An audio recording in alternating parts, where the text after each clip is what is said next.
A cold night. The wind was chilly.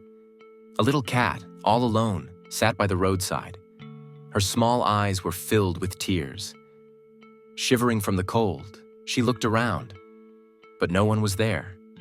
"Cat," softly, "is there a home somewhere?" Hope flickered with every passing person, but none noticed her. Fatigue surrounded her. Starving and scared, she curled up in a corner. Suddenly, a little girl stops. Her innocent eyes reflected compassion.